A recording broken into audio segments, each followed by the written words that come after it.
Assalamualaikum warahmatullahi wabarakatuh. Innal hamdalillah nahmaduhu wa nusalli wa nusallimu ala rasulihil karim. Asyhadu an la ilaha illallah wa asyhadu anna Muhammadan abduhu wa rasuluh. Allahumma sholli ala sayyidina Muhammad wa ala ali sayyidina Muhammad. Amma ba'd. Sahabat beriman yang dirahmati oleh Allah Subhanahu wa Ta'ala, ada beberapa hal yang bisa membuat seseorang suami dianggap berbuat durhaka kepada istrinya dan akan mendapatkan ganjaran serta mendapatkan laknat dari Allah Subhanahu wa Ta'ala. Beberapa hal tersebut kadangkala tidak disadari oleh sang suami. Lalu, apa sajakah perkara yang dilaknat oleh Allah Subhanahu wa Ta'ala? Sahabatku yang beriman, silahkan simak penjelasan video ini hingga akhir agar para sahabat bisa memahami dan dapat mencerna apa isi yang terkandung dalam video ini. Dan semoga para sahabat yang sudah menyimak video ini hingga akhir, semoga Allah Subhanahu wa Ta'ala balas dengan kebaikan, dilancarkan rezekinya bertubi-tubi, diberikan kesehatan dan dimudahkan segala urusannya baik di dunia maupun di akhirat kelak. Amin ya rabbal alamin. Berikut adalah perlakuan suami kepada istri yang dilaknat oleh Allah.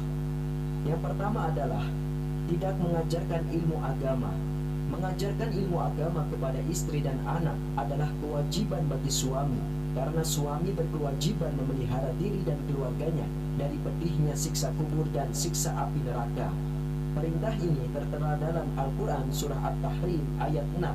Allah Subhanahu wa Ta'ala telah berfirman yang artinya, wahai orang-orang yang beriman, peliharalah dirimu dan keluargamu dari api neraka yang bahan bakarnya adalah manusia dan batu. Penjaganya malaikat-malaikat yang kasar dan keras, yang tidak durhaka kepada Allah terhadap apa yang Dia perintahkan kepada mereka dan selalu mengerjakan apa yang diperintahkan. Yang kedua adalah tidak memberi nafkah kepada istri. Seorang istri berhak mendapatkan 3 nafkah dari suami, yaitu lahir, batin, dan pribadi. Rasulullah SAW telah bersabda, seseorang dipandang berdosa bila ia melantarkan belanja orang yang menjadi tanggung jawabnya. Hadis riwayat Imam Abu Daud, Imam Muslim, Imam Ahmad, dan Imam Tabrani. Kedudukan seorang suami di dalam rumah tangganya adalah menjadi pemimpin yang memiliki kewajiban untuk memberi nafkah lahir dan batin. Suami juga memiliki tanggung jawab untuk menjadi pelindung, pengayom, pembimbing, serta teladan bagi istri dan anak-anaknya. Yang ketiga adalah tidak merasa cemburu. Kewajiban suami bukan hanya sebatas memberi nafkah lahir dan batin, lalu ia mengabaikan kebaikan agama di tengah-tengah keluarganya. Bila hal ini terjadi, maka ia termasuk seorang suami yang dayus. Dalam hadis yang diriwayatkan oleh Imam Ahmad adalah 3 golongan manusia yang Allah Tabaraka wa Ta'ala mengharamkan surga bagi mereka, yaitu pecandu khamar, orang yang durhaka kepada kedua orang tuanya, dan dayus yang membiarkan kefasikan dan kefajiran dalam keluarganya. Hadis riwayat Imam Ahmad.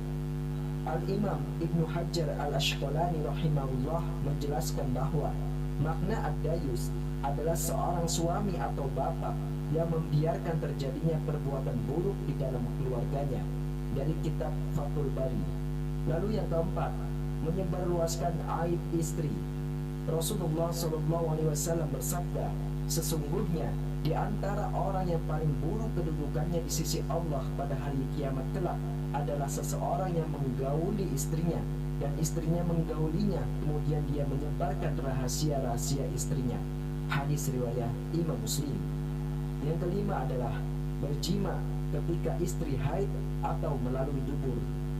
Dari Ibnu Abbas radhiyallahu anhu berkata, Umar bin Khattab datang kepada Rasulullah SAW dan ia berkata, ya Rasulullah, saya telah binasa.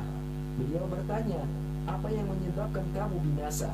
Kemudian ia menjawab, semalam saya telah membalik posisi istriku, akan tetapi dia tidak menjawab sedikit pun. Lalu Rasulullah SAW bersabda, istri kalian adalah ladang bagi kalian, maka datangilah ladang kalian itu di mana dan kapan saja kalian inginkan. Selanjutnya beliau bersabda, datangilah dari depan atau belakang, tapi jauhilah dubur dan ketika haid. Hadis riwayat Imam Tirmidzi. Lalu yang keenam adalah tidak mau membantu dalam pekerjaan rumah tangga. Dalam hadis baginda Rasulullah SAW dalam mahfumnya, beliau Rasulullah membantu pekerjaan istrinya, dan jika datang waktu sholat maka beliau pun keluar untuk sholat. Hadis riwayat Imam Bukhari. Lalu yang ketujuh, memiliki perasaan benci kepada istri. Rasulullah SAW bersabda, janganlah seseorang suami yang beriman membenci istrinya yang beriman. Jika dia tidak menyukai satu akhlak darinya, dia pasti meridhoi akhlak lain darinya. Hadis riwayat Imam Muslim.